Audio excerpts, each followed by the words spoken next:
பயிர் வாடுமா, பூச்சிகள் தாக்குமா, வழிகாட்டும் வான்வழி வாகனங்களை பார்க்கலாமா வாங்க.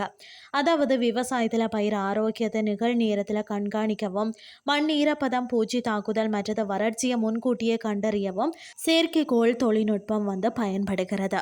செயற்கைக்கோள் தரவு மூலம் பார்த்தீங்கன்னு சொன்னால் துல்லியமான உர மேலாண்மை, அடுத்தது நீர் மேலாண்மை மற்றது பயிர் விளைச்சல் முன்னறிவிப்பு செய்து விவசாய உற்பத்தி திறனை மேம்படுத்தி செலவுகளை குறைக்க உதவுகிறது. செயற்கைக்கோள் தொலைநிலை சென்சார்கள் மற்றது UAV அல்லது இட்ரோன் எனப்படும் ஆளில்லா வான்வழி வாகனங்கள் விவசாயத்தில் பயன்படுத்தப்படுகிறது. இதன் மூலம் பார்த்தீங்கன்னா நம்மால் 24 மணி நேரமும் தகவல்களை சேகரிக்க முடியும். ஆரம்பத்தில் செயற்கைக்கோள்கள் பயிர் விளைச்சலை மதிப்பிடுவதற்கான வழிமுறையாக மட்டுமே பயன்படுத்தப்பட்டன. ஆனால் இப்பொழுது ஆப்டிக்கல் மற்றும் ரேடார் சென்சார்களின் மூலம் பயிரிடப்பட்ட அந்த நிலப்பரப்பின் துல்லியமான வரைபடத்தை பார்த்தீங்கன்னா வழங்க முடிகிறதா. அத்துடன் பார்த்தீங்கன்னா பயிர் வகைகளுக்கு இடையில உள்ள வேறுபாடுகள் மற்றது அவற்றின் ஆரோக்கியத்தையும் தீர்மானிக்க முடிகிறதா. இந்த செயற்கைக்கோள் தொழில்நுட்பத்தை பயன்படுத்துவதன் மூலம் பார்த்தீங்கன்னு சொன்னால் பூச்சிகளின் அச்சுறுத்தலை முன்கூட்டியே அடையாளம் காண முடியும். உரம் போன்ற உள்ளீடுகளின் தேவையை குறைக்கவும் ஒட்டுமொத்த பயிர் விளைச்சலை அதிகரிக்கவும் முடியும்னு சொல்லப்படுகிறது. அது மட்டும் இல்லாமல் பூச்சிக்கொல்லிகள் மற்றது உரங்கள் போன்ற உள்ளீடுகளை குறைக்க உதவுவதால் ஆண்டுக்கு 50 million tonne carbon dioxide வெளியேற்றத்தை மிச்சப்படுத்த முடியும். அதே நேரத்தில் பார்த்தீங்கன்னா நீர் பயன்பாட்டை 5 முதல் 10% வரை குறைக்கலாம்.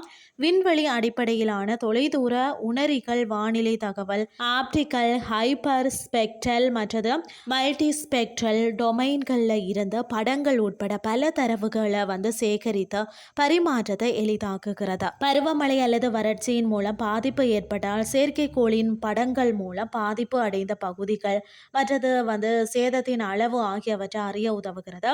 இதனால் அரசாங்கம் தாமதமின்றி உடனடியாக முடிவெடுப்பதற்கு இவை உதவுகிறது. அத்துடன் பஞ்சம் குறித்த ஆரம்ப எச்சரிக்கையும் பார்த்தீங்கன்னா இவை வழங்குவதால் முன்னேற்பாடுகள் செய்ய உதவியாக இருக்கிறது. மேலும் திறமையாகவும் சாகுபடி செய்ய வழிவகை செய்கிறது. உதாரணத்துக்கு வெவ்வேறு நிலங்களுக்குரிய பயிர்கள், உரங்கள், அதன் அளவுகள் போன்றவற்றை பரிந்துரைக்க பயன்படுகின்றது. உலகம் அதன் கார்பன் தடத்தை குறைக்க நிலையான விவசாயத்தை நோக்கி நகர்கிறது.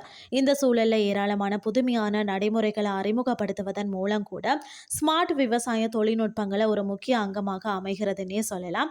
இவை உற்பத்தி திறனையும் நிதி நன்மைகளையும் அதிகரிக்கிறது. அதே நேரத்தில் உருவாகும் கழிவுகளின் அளவையும் குறைக்கிறது.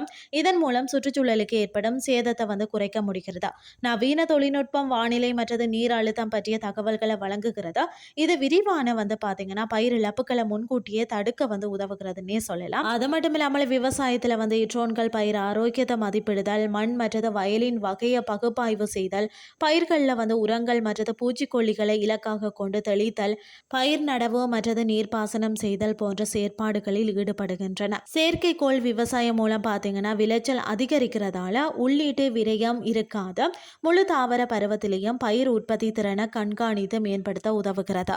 பயிர் அபாயங்களை கண்டறிவதை மேம்படுத்த உதவுகிறது. களைகள், பூச்சிகள் அல்லது நோய்களை சரியான நேரத்தில் அடையாளம் கண்டு தீர்வு காண்பதன் மூலம் மண்ணின் உற்பத்தி திறனை மேம்படுத்த முடிகிறது. இன்றைய கிறிஸ்டி உங்களுக்கு பிரயோசனமாக அமைஞ்சிருக்கும்னு சொல்லி நானும் நம்புகிறேன். இதே மாதிரி மற்றொரு கிறிஸ்டியின் வேலை உங்களை சந்திக்கிறேன். நன்றி.